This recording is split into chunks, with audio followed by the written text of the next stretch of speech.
પુલાવની recipe. પુલાવને જો બધું vegetable સમારી લીધું છે. તમે જોઈ શકો છો વટાણા, ગાજર, બટેકા, કાંદા, લીમડો, કોપ્સિકમ, આદુ મરચાં લસણની પેસ્ટ. 5 મિનિટમાં કુકર રેસીપી પુલાવ મસ્ત તૈયાર થઈ જશે. આ કાંદાને ટમેટા બાકી છે, બાકીનું બધું જ આપણે વઘાર કરી દીધો છે. જો બધું જ ફટાફટ ચડવા માંડ્યું છે. હું તમને હજી ક્વિક રેસીપી શીખવાડીશ. પુલાવ ફટાફટ બની જશે.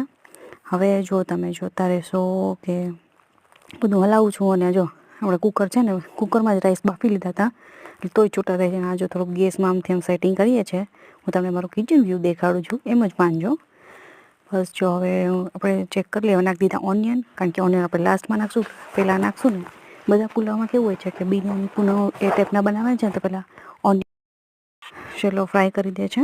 સોરી, એને ફ્રાય જ કરી લે છે ઓનિયનને, પણ આપણે લાસ્ટમાં નાખશું કારણ કે આ કુકર મતલબ છે પુલાવ છે એટલે. સોરી, મારે બોલવાની થોડીક મિસ્ટેક થઈ છે, પણ ટ્રાય.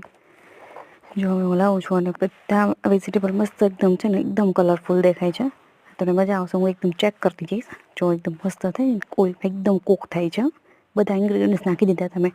હળદર છે, હિંગ છે, ધાણા જીરું છે, ખડા મસાલા છે બધા, મીઠું છે, થોડીક ખાંડ છે અને બાકીનું જો બધું જ નાખી દીધું. મતલબ એમ થોડુંક લેમન છે, અને થોડુંક લેમન રાઈસમાં પણ નાખ્યું હતું, અને થોડુંક ઘી નાખ્યું હતું, જેથી રાઈસ ઓલા હોય બાસમતી ચોખા એ સરસ, મતલબ એકદમ છૂટા છૂટા સરસ થઈ જાય. જો આપણે જોઈએ છે, ચેક કરીએ છીએ વટાણાને. જો આવતો, હા જો સરસ થઈ ગયો વટાણા. કારણ કે ગાજર તો એકદમ સોફ્ટ હોય છે. એક બટેટાને વાર લાગે છે. જો બટેટું જો કટિંગ થઈ ગયું છે. જો માતું નથી, આ લસરી બહુ છે પાછું, આ તકલીફ. જો ચલો કટિંગ થઈ ગયું, મતલબ એમ કે હવે બધું જ કૂક થઈ ગયું છે.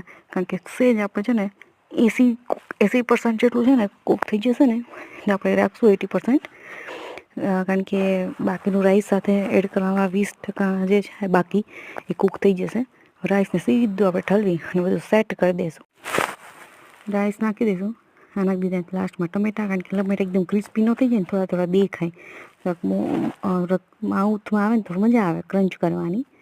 જો થોડુંક હલાવી નાખીશ અને સીધું છે ને, હું એક હાથે ફોન પકડતી ને એક હાથે બધું રેસીપી બનાવતી, એટલે બધું સેટ નહીં થતું. કારણ કે મારી પાસે છેતું નથી, એટલે ઢાંકી થોડી વાર કૂક કરી દઈશું. બસ જો સીધું અમે દેખાડવા જો પુલાવ.